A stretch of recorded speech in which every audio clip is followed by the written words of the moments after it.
Wantoota rakkoon ta'an keessaa inni tokko miira keenya to'achuu dadhabuudha. Akkam jirtan? Nama miira isaa to'achuu danda'u ta'uu yoo barbaaddan iddoo sirrii jirtan. Hanga xumuraatti eessayyuu deemuun hin danda'amu. Chaanaalii koo haarawaa yoo taatan sabskiraayib gochuun maatii ta'a. Amma gara dhimma keenyaatti.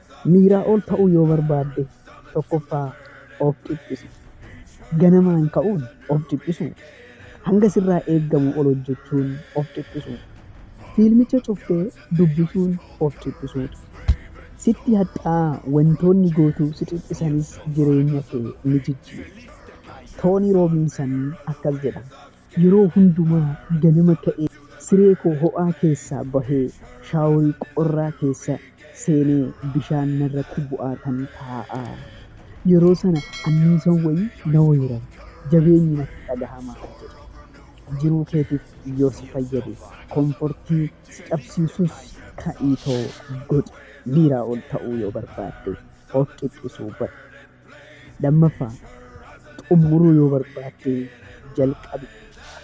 Namni hunduu yaadota ajaa'ibaa qaba. Rakkoon yaada qofa. Dr. Miles Munroe maal jedhaa?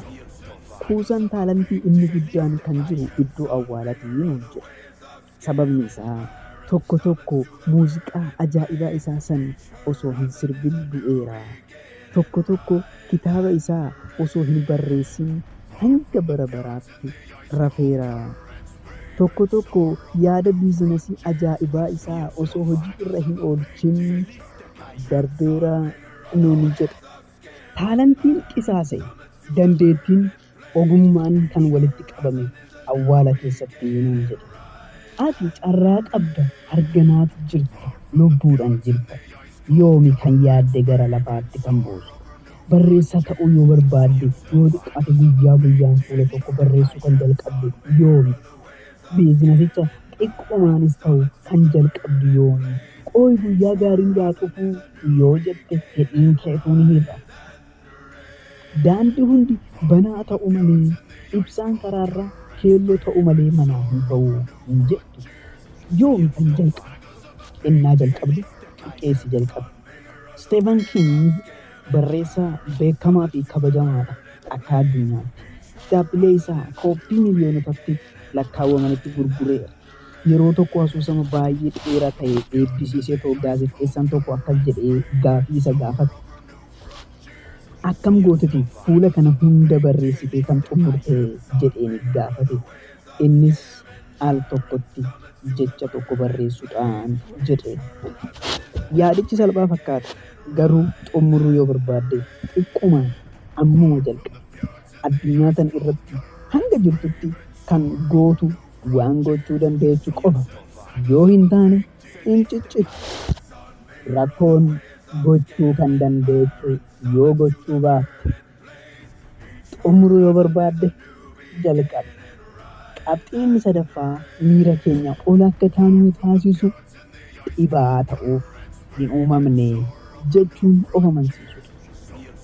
Dhibaa ta'uuf akka hin uumamne ofitti himi. Kaayyoo adda ta'eef gara addunyaa kanaa kan dhufte mootii fi falaasfaan Room Maarkas Awuriiliyees akkas jedhe. Siree koo keessa rafee barfachuun miira baay'ee na gammachiisu naaf kenna. Garuu rafee barfachuudhaaf hin uumamne. Kanaafuu kaayyoo koo jiraachuudhaaf jecha na dabbaraatus ta'u nan ta'a jedha. Kaayyoo kee yoo beekte hin dhibooftu, laphee lama hin taatu. Beelofnaan hin jaalattus jibbitus ni nyaatta. Sababa malee hin dhufne. Kanaafuu kaayyoo kee milkeessuuf jecha gatii kanfaluu qabda. Ofitti himi ka'ee yoon hin dubbisne maaliifan uumame? Ka'ee sirriitti sirnaan yoon hojjechuu baadhe maaliifan gara dachee kanaa dhufee jedhi of gaafadhu. Dhibaa'ummaadhaaf akka hin uumamne irra deddeebii ofitti himi. Kaayyoo akka qabduu fi sababa malee akka hin uumamne ofitti himi. Yoo san hin dhibooftu. Qabxiin inni xumuraa walitti fufiinsa yookiin kaawunsiistansii. Xaarii addaan kutuu dhiisuun jabaatanii itti fufuun icciitii milkaa'inaa isa guddaadha.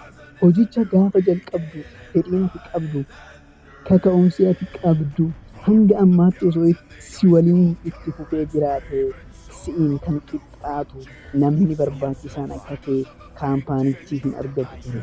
Barnoota kee miira ennaa jalqabdu kee jiru osoo akkasumatti itti fufee jiraatee barataan akka kee hin jiru ture. Dhaabuun salphaadha. Garuu yeroo hundaa istaandaardii of baaste sana itti fufsiisutu ulfaata. Kan barbaadde sun uumamuu baatee istiraateejii kee jijjiirama xaarii kee itti fufi. Jijjiirama dhugaa kan barbaaddu yoo ta'e koonsistansii ta'uun si barbaachisa. Maatii koo hanga ammaatti waan waliin tokko hin galatama. Yoo biraatti kan godhe baritti nagaan naaf ta'a.